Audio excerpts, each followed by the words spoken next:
Zaka zingapo zapitazo kwathu komwe timakhala kunali wachikulire wina dzina lake Asidi, koma munali maboza aja ontindi.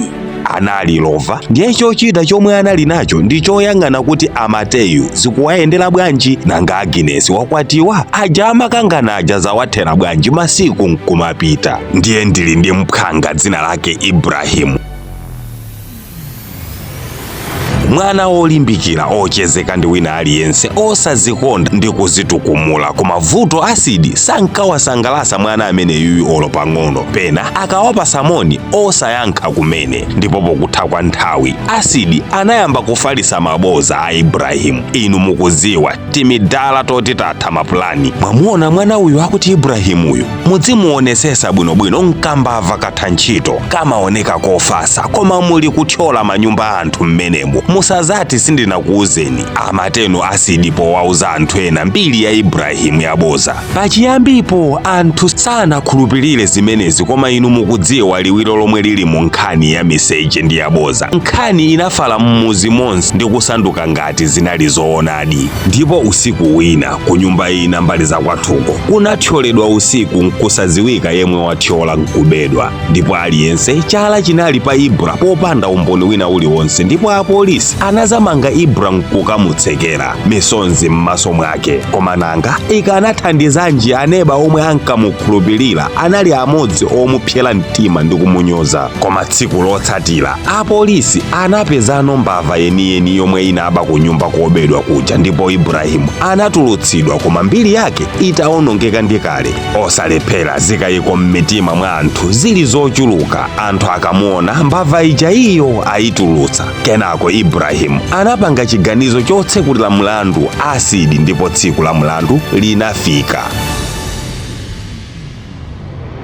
Kukhoti kunadzadza, ndipo jaji wina yemwe anali wanzeru kwambiri anawayang'ana Asidi nati, kodi ndizoona munamuonongeradi mbiri mnyamatayu? Mr. Asidi anayankha mwansangala nati, palibetu chomwe ndinapanga, anali mawu chabe, sizinali zoopsa kwambiri. Ajaji anawayang'anisisa Asidi nati, ndakumvani mwanenazo, koma ndisanapereke chigamulo cha nkhaniyi ndikufuna mundichitire china chake. Mutenge pepala ndipo mulembe mawu ochepa omwe mukuti munanenawo okhuza Ibrahimu. Mukalemba mu pepalalo mulidule mapisi, ndipo mapisi amenewo mukamapita kwanu mukawamwazemwaze mu njira, ndipo mudzabwere mmawa kuzamva chigamulo. Anthu mozunguzika mlandu unayima, ndipo Asidi mosamvesesa momwemo anapangadi momwe anauziridwa ndajajaja.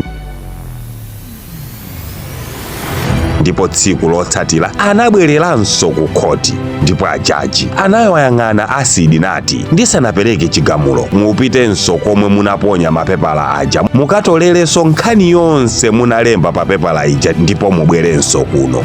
Asidi anayankha, my lord, zimenezo nzosatheka, sindingawapezenso mapepala amene aja, mwinanso mphepo yaulusira ena kwina. Ajaji anati, exactly, izi ndi zomwe inu munachita. Mawu omwe munalankhula simungabwezeresenso anaulukira pena paliponse ngati mapepala mukunenawo, kuyipisa mbiri ya nzanu mpaka kalekale. Misonzi inayamba kutsika m'maso mwa Asidi. Aka kanali koyamba kumuyang'ana Ibrahimu mwa ubwino, osati monyasidwa naye, koma mwa manyazi. Nati, pepani mwana wanga, ndikhululukire, ndimaononga dzina lako mosaziwa zoona zako zenizeni. Ibrahimu anawayang'ana kusowa choti awayankhule.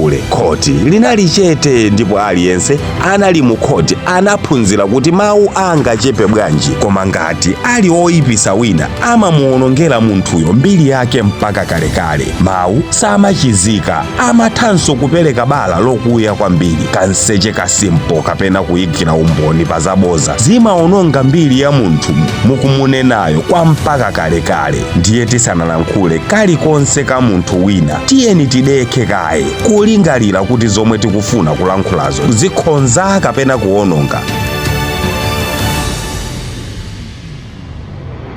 khalani anthu abwino ndi kudziwa kuti mawu ochepa omwewa atha kuphetsa munthu nzako. Makomenti omwewa omwe mumayika m'makontenti angawa amatha kuphunzitsa ena kapenanso kufokesa ena ndi kuyipisa mbiri za anthu. Kulibe mulandu oti tawamanga chifukwa samakonda kulankhula. Ndiye ngati mulibe chokamba cha nzeru, kuli bwino kukhala chete ndi kulankhula zokhazo zopindulira anthu ndi kuluzanisa anthu. Ndipo ndife Amalawi ndipo tonse ndi ofunafuna kukhala ndi mbiri yabwino. Osayiwala ife a Dean Studios timakhala ndi malonda osiyanasiyana omwe timagulisa online, ndipo tili ndi WhatsApp group la malonda komwe timatumiza malonda wa tsiku ndi tsiku kwa ofuna kupanga join ndi siya link mu comment box. Ngati mwaphunziradi ndi nkhani imeneyi osangodusa ayi pangani like ndipo siyani comment kuti timve zomwe mwaphunzirazo kwinaku mukupanga share kuti anzanu aja omwe ali ndi khalidwe lokonda kuyipitsa mbiri za anthu aja uwapeze uthengawu.